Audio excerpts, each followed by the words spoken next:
जय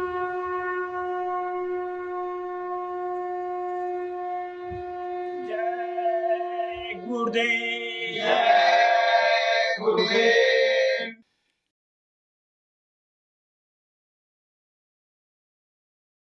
जय गुरुदेव। जय गुरुदेव। मेरे सतगुरु हृदय में समाओ, आके अपना दर्श दिखाओ। मेरे सतगुरु हृदय में समाओ, आके अपना दर्श दिखाओ। मन अंधियारा बहुत है गहरा, आके अपनी ज्योति जगाओ। मन अंधियारा बहुत है गहरा, आके अपनी ज्योति जगाओ। इस अंधियारे से हमको निकालो, अंतर ज्योत स्वरूप दिखाओ।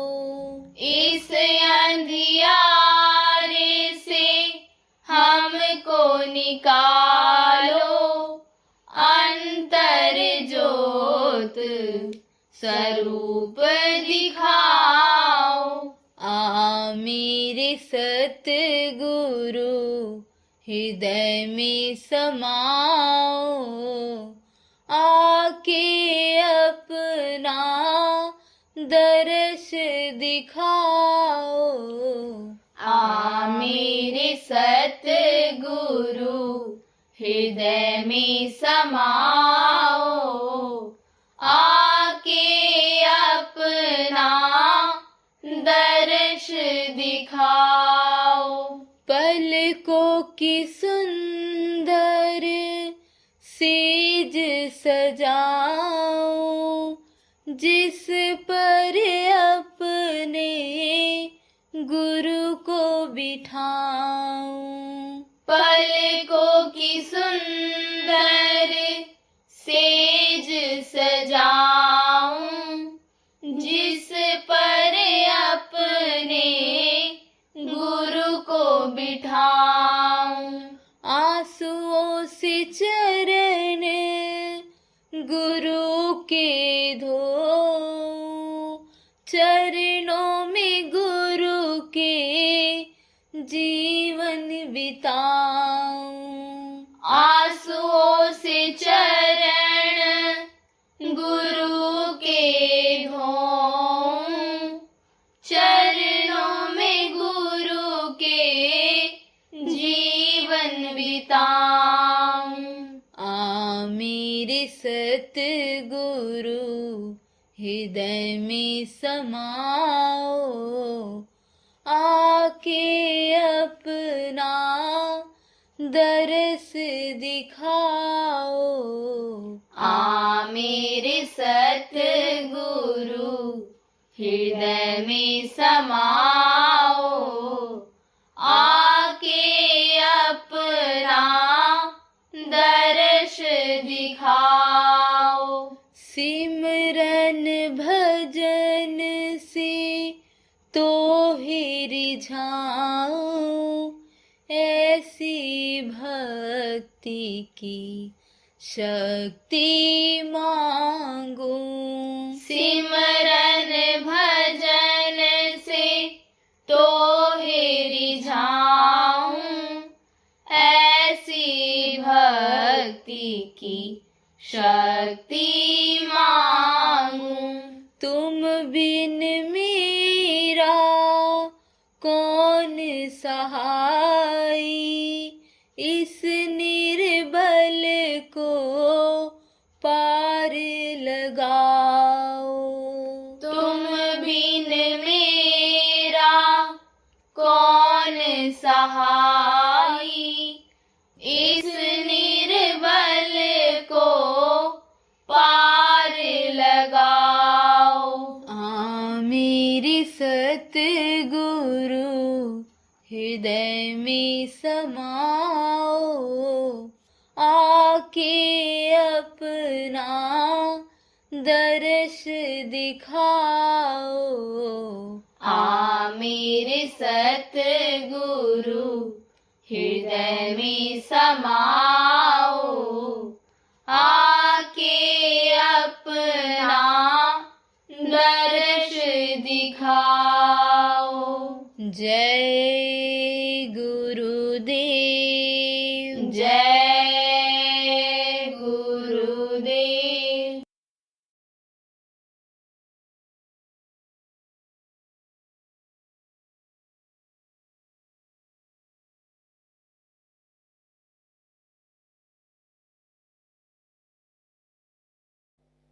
देखो प्रेम, असला धर्म तो यही है कि जीवात्मा को नरक से बचा लिया जाए, 84 से बचा लिया जाए, इसको तकलीफों से बचा लिया जाए, जन्मने और मरने की पीड़ा से बचा लिया जाए जीवात्मा को।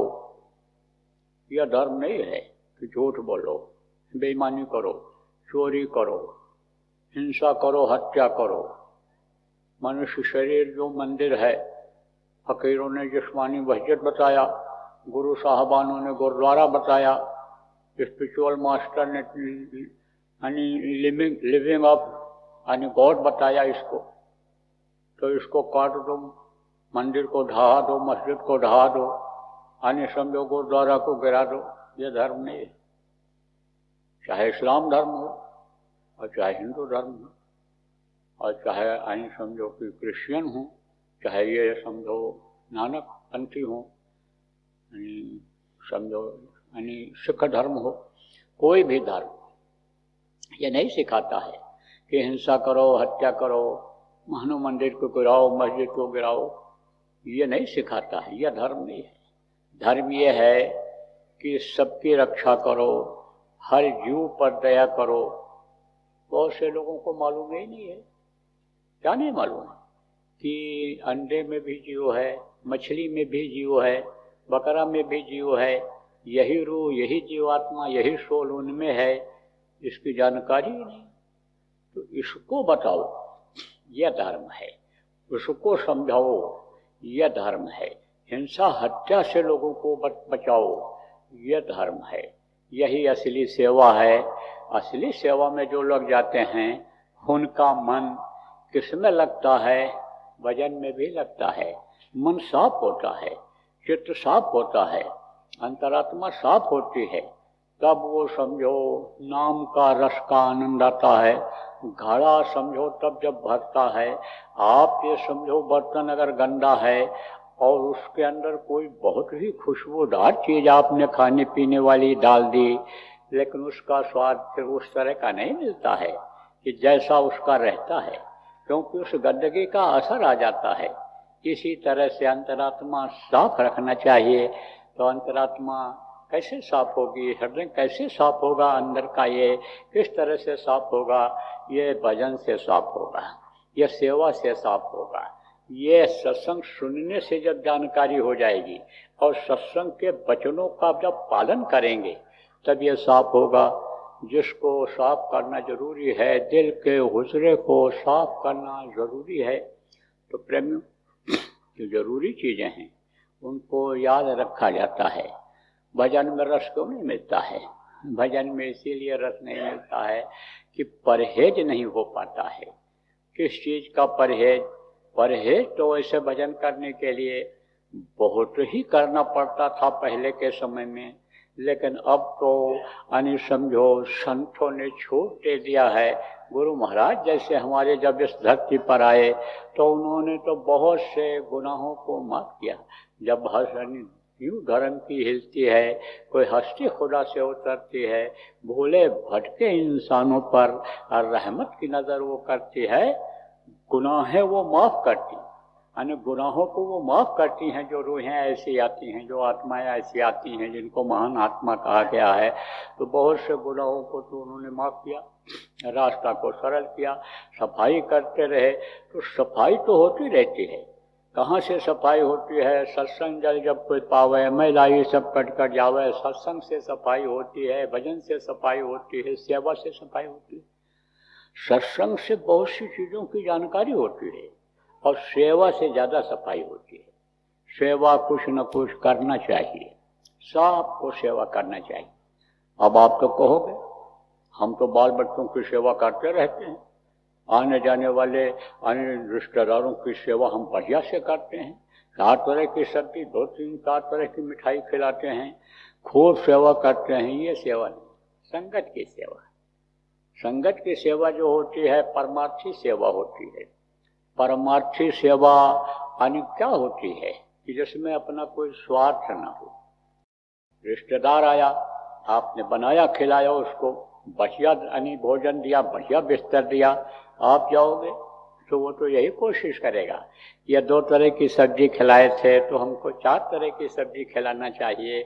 इन्होंने तो मिठाई और नमकीन ही रख दिया था, तो हम अब इनको नाश्ते में पकौड़ा भी दें और तमाम तरह की जो चीज़ें हैं उनको बना करके खिलावें कि ये याद करें। तो वो तो स्वार्थ हो जाता है। परमार्थ उसको कहते हैं गरीब को खिला दो कि जिससे आपको कुछ इच्छा न रहे कि ये हमको देगा और वो दे भी ना पावे, ऐसे को खिलाओ, ऐसे को आप बस नंगे को दे दो, तो वो परमार्थ होता है, उसका लाभ मिलता है। संगत की सेवा करने से, संगत में आने जाने से, वहाँ सेवा करने से क्या होता है? वहाँ सेवा करने से एक दूसरे का लेना देना, कर्जा भी अदा होता है। सेवा भाव देखो लाना चाहिए। सेवा भाव किस तरह का होता है? यही देखो, आपके आगरा है, वहाँ गुरु साहबान रहते थे, तो उनके एक शिष्य थे, वही बाद में महात्मा हो गए, राय शालिग्राम। तो पोस्ट मास्टर जनरल थे उस समय, अंग्रेजों के समय में। बड़ा वादा था उनका। उनके आगे पीछे घुड़सवार चलते थे, जैसे इस समय बड़े वहदे वालों के आगे पीछे पुलिस की गाड़ियां चलती हैं हूटर बजाती हुई, ऐसे उनकी रखवाली के लिए, जिसको शैडो कहते हो, वो लोग चलते थे। घोड़े पर ये बैठते और घोड़ों से उनको घेर करके ऐसे चलते थे। इतने ऊंचे वहदे पर थे, लेकिन सेवा का लाभ जब उनको मिला तो रोज सुबह 4 बजे जाते थे उठ करके और यमुना जी से पानी भर करके गुरु जी के नहाने के लिए लाते थे वहाँ। एक बार क्या हुआ, रात को जा रहे थे, यानी सुबह 4 बजे जा रहे थे, तो लोग बैठे आग ताप रहे थे। किसी ने कहा, भाई ये आदमी रोज जाता है इधर पानी भर करके ले करके, रोज आता है रोज जाता है। तो उसी में से धीरे से किसी ने कहा, अरे ये तो वो है पोस्ट मास्टर जनरल, बड़े ऊंचे वहदे पर हैं ये तो, अरे ये किसके लिए पानी लेकर जाते हैं? अरे भाई बाबा के अपने गुरु के लिए पानी लेकर जाते हैं, संगत के लिए पानी लेकर के जाते हैं। कई चक्कर लगाते हैं ये कि लोग आएंगे तो वहाँ हाथ पैर धोएंगे, नहाएंगे, पिएंगे पानी, इस तरह से उन्होंने बताया। तो एक आदमी ने कहा, इतने ऊंचे वहदे पर है, इसीलिए तो मारे शर्म के सुबह सुबह जल्दी आता है कि लोग देख न लें।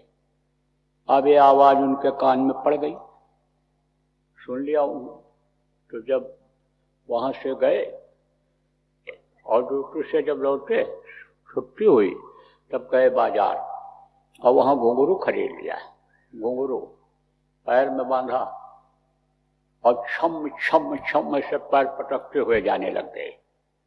और जब गांव रास्ते में पड़ता था, गांव में जब पहुंचे तब कहा, अरे देख लो एक गांव वालों, ये पोस्ट मास्टर जनरल जा रहा है शालिग्राम, शालिग्राम जा रहा है, शालिग्राम जा रहा है। ये अपने मुर्शिद, अपने गुरु के लिए और उनकी संगत के लिए, अपने गुरु भाइयों के लिए पानी लेने के लिए जा रहा है। देख लो, मुझे कोई शर्म नहीं है, सेवा में कोई शर्म नहीं है। बहुत से लोग सेवा में शर्म करते हैं, सेवा करना ही नहीं चाहते हैं। तो सेवा जब नहीं होगी, कर्म नहीं कटेंगे, तब कहाँ से मतलब यह भजन में मन लगेगा। इसलिए सेवा करना चाहिए, संगत की सेवा करनी चाहिए, शर्म नहीं करना चाहिए। सेवा करोगे तब सफाई होगी, आप समझो सत्संग सुनोगे जानकारी होगी, सेवा करोगे तो सफाई होगी, और भजन करोगे तो चढ़ाई होगी। जीवात्मा चढ़ेगी, ऊपर जाएगी, ये ऊपर की तरफ अपना मुंह करेगी। अभी तो इंद्रियों की तरफ ये मुंह किए हुए है। भोजन में भी थोड़ा सा भूख रख करके खाना चाहिए, और सुपाच्य भोजन जिसको कहते हैं, जो जल्दी हजम हो जाए वो खाना चाहिए। गरिष्ठ भोजन करने से नींद ज़्यादा आती है, आलस्य ज़्यादा आता है। आलस्य जब आता है तो आलसी आदमी कुछ नहीं कर सकता है। इसलिए भोजन भी हल्का खाना चाहिए, और शाम को तो और भी हल्का खाना चाहिए कि जल्दी से 4 घंटे 5 घंटे में ये पच जाए, और उसके बाद जब हम उठें तो पेट हल्का रहे, ये बैठने में कोई दिक्कत न हो, कोई तकलीफ न हो। तो भोजन भी हल्का खाना चाहिए, और शरीर की शक्ति को बचाना चाहिए। तो बुढ़ापे में तो इंद्रियां शिथिल हो जाती हैं, हाथ पैर ढीला पड़ जाता है, खून भी समझो कि उस अनुपात में नहीं बन पाता है जो बच्चे का खून बनता है, बच्चे का विकास होता है। जवानी में जो यानी समझो ताकत रहती है, यानी इस शरीर को चलाने की, वो तो नहीं रहती है। लेकिन जवान लोग बुढ़ों से भी कमज़ोर हो रहे हैं। कारण क्या है? कारण यही है कि कामी क्रोधी लालची, इनसे भक्ति न होए, और भक्ति करे कोई सूरमा, झाति वरण कोई खोए। जिसके अंदर काम वासना बराबर भरी रहती है, उससे न भक्ति हो पाती है और न भजन हो पाता है। क्यों कहा महापुरुषों ने, क्यों समझाया ऋषि मुनि योगी योगेश्वरों ने कि ब्रह्मचर्य का पालन करना चाहिए, वो भी जरूरी है। आप ये समझो, कबीर साहब ने तो यहाँ तक कह दिया कि नारी पराई आपकी, भोगत नरके जाए, आग आग सब एक है, हाथ डरे जल जाए। चाहे अपनी औरत हो, चाहे अपना पति हो, आइन समझो, चाहे दूसरे पर अन्य लोगों की नज़र खराब हो जाती है वो हो, ये तो सब मतलब आग ही है। आप ये समझो कि जो ये भावना उठती है वहीं से आग की शुरुआत हो जाती है, वहीं से समझो धुआं दिखाई पड़ने लग जाता है, और जहाँ धुआं होता है वहाँ तो जलता ही जलता है। इसलिए बचना चाहिए, बचाना चाहिए। अब यह भी जरूरी है कि जैसे पति पत्नी दोनों हैं तो दोनों का समझौता होना चाहिए, और नहीं तो दोनों अगर त्याग नहीं करेंगे इस बात का, या बात लोग दोनों नहीं सोचेंगे, तो फिर घर में विरोध पैदा हो जाएगा। और विरोध अगर कहीं होगा, चाहे घर में हो झगड़ा झंझट, चाहे घर में हो विरोध, चाहे बाहर हो, चाहे अंदर हो, घर में हो, तो तकलीफ तो देता ही देता है। मन खराब हो जाता है आदमी का, मन कोई काम में लगता नहीं है। मन कहाँ लग जाता है योजना बनाने में, इनके साथ ऐसा करेंगे। मन कहाँ लग जाता है कि इन्होंने अगर इस तरह से किया तो हम क्या करेंगे। मन कहाँ लग जाता है मुकदमेबाजी में लग जाता है। मन कहाँ लग जाता है गैंग बनाने में, टीम बनाने में, टोली बनाने में, अपनी बहुमत बनाने में, अपना साथी बनाने में मन लग जाता है। तो मन तो एक ही है, मन तो एक है। तो मन को बिल्कुल फ्री रखना चाहिए। मन अगर इनमें फंस जाएगा, विवाद में फंस जाएगा, लड़ाई झगड़ा में फंस जाएगा, घर के समस्याओं में फंस जाएगा, घर के विचारों में समन्वय नहीं रह जाएगा, तो उसमें फंस जाएगा, तो कहाँ से भजन में मन लगेगा। तो पहले तो इधर से फ्री करने की जरूरत है मन को। देखो कोई चीज़ बराबर बढ़िया बढ़िया चीज़ हो, बना बना करके या खरीद करके इस मन को देते रहो, खिलाते रहो, तो मन नई नई चीज़ों को खाने की इच्छा पैदा करेगा। स्वाद लेने की इच्छा पैदा करेगा। इस दुकान पर चाट अच्छी नहीं है, उस पर देखें कैसी है, उस पर कैसे मिठाई अच्छी है, वहाँ कैसा होटल में बढ़िया कैसा भोजन बनता है, दाल पनीर फ्राई बनती है, ये सब उधर मन चला जाता है। लेकिन जब एक निश्चित भोजन हो जाता है और एक ये हो जाता है कि भाई हमको उतना ही खाना है कि जिससे पेट हल्का रहे, रात को बैठ करके हम आराम से भोजन कर लें, तो मन को संतोष हो जाता है। फिर मन नहीं दौड़ता है। वो तो कहता हमको रोटी या दाल मिलेगी, हमको तो हल्का ही भोजन मिलेगा, सब्जी ही हल्की मिलेगी उबली हुई बगैर मिर्च मसाले की, तो वही मिलेगी, तो हम काहे को दौड़ावें, इसको ले जाएं वहाँ पर पैदल उतनी दूर खिलावें, काहे को गाड़ी चलवावें, इससे इतनी दूर होटल में खिलाने ले जाएं, तो मन भी स्थिर हो जाता है। तो ये सब जो है, जो ध्यान देने योग्य बातें हैं, उनको प्रेमियों याद रखना चाहिए। देखो, आप समझो कि अन्न का भी असर होता है, स्थान का भी असर होता है और साथ का भी असर होता है। इसलिए दुष्टों के संग से बचना चाहिए। स्थान, ऐसे स्थान पर नहीं बैठना चाहिए कि जहाँ पर बुद्धि खराब हो, जहाँ पर ऐसी बातें हों कि जिससे मन उनकी बातों में लग जाए, उनसे दोस्ती हो जाए और फिर यही मन शरीर से बुराई करने लग जाए। ये बुराइयों में शरीर को मन लिप्त कर दे और अच्छाई की तरफ से हट जाए, संगत से ये हमको आपको अलग कर दे, गुरु से अलग कर दे, परमार्थ से अलग कर दे, ऐसे स्थान पर नहीं बैठना चाहिए। ऐसे का साथ नहीं करना चाहिए कि जिसके अंदर में बुराइयां भरी हैं, गंदगी भरी है, वो आपके अंदर आ जाए। ऐसे का साथ नहीं करना चाहिए, क्योंकि साथ का बड़ा असर होता है। संगत ही गुण होत है, संगत ही गुण जाए, बांस फांस और मिश्री एक भाव बिकाए। देखो, मिश्री के अंदर रस्सी पड़ी रहती है, वो भी मिश्री के भाव बिक जाती है। साथ का और असर बता दें, स्वाति की बूंद होती है, बरसात में स्वाति नक्षत्र आता है, उसमें जो बूंद पड़ती है केला के पंखुड़ियों में पड़ जाती है, वो तो कपूर बन जाता है।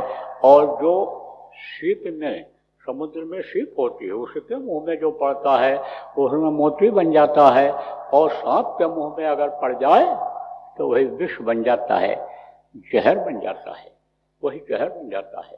साथ का असर होता है। तो किसका साथ करना चाहिए?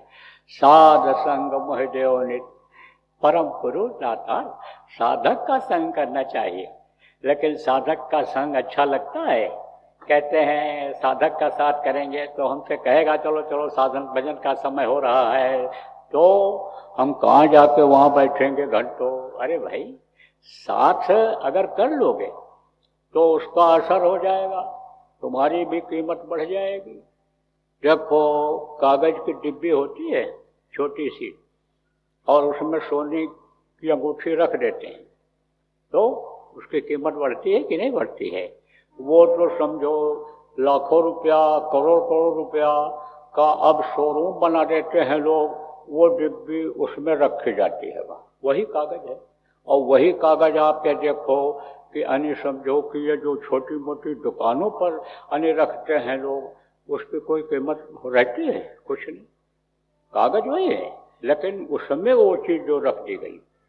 हीरा रख दो आप, वही कागज की डिब्बी है, उसमें हीरा अगर रख दो तो दुकानदार भी उस डिब्बी को संभाल के रखेगा, और जो खरीद करके ले जाएगा उस डिब्बी को संभाल करके रखेगा। ऐसे ही यानी आप ये समझो संग का असर होता है, साथ का असर होता है। अब क्यों कहा जाता है कि सत्संगों में आते जाते रहो, सत्संग में आने की आदत डालो।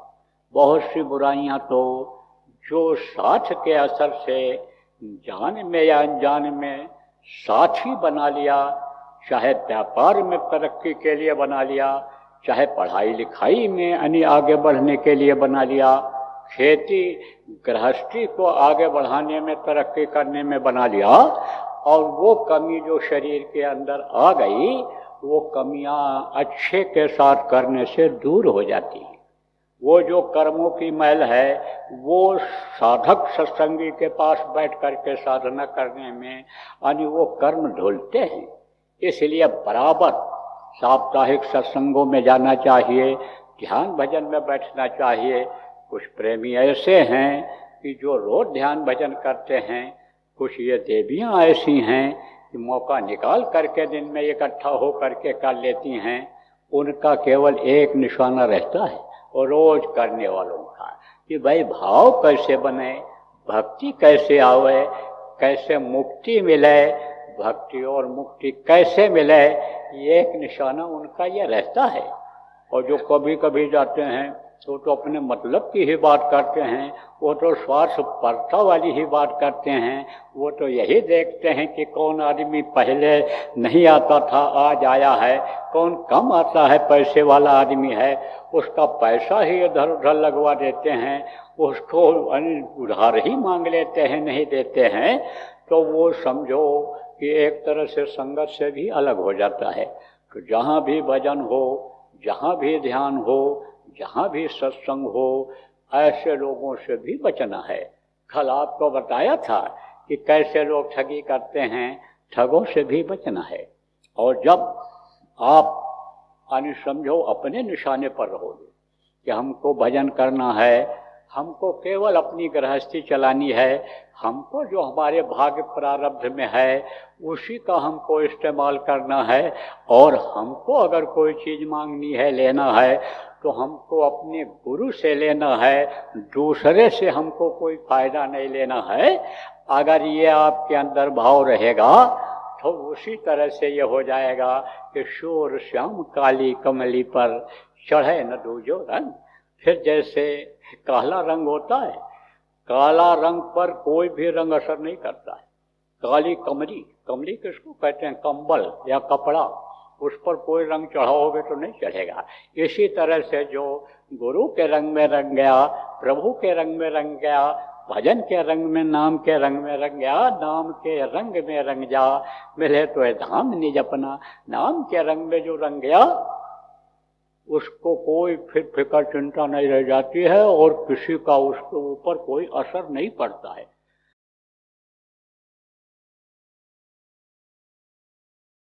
लक्षण सब दिखाई पड़ रहे हैं। ये देखो गर्मी बढ़ती चली जा रही, तापक्रम बढ़ता चला जा रहा है, अब पानी बरसेगा, ओला पत्थर गिरेगा, अतिवृष्टि होगी, ये सब लक्षण हैं।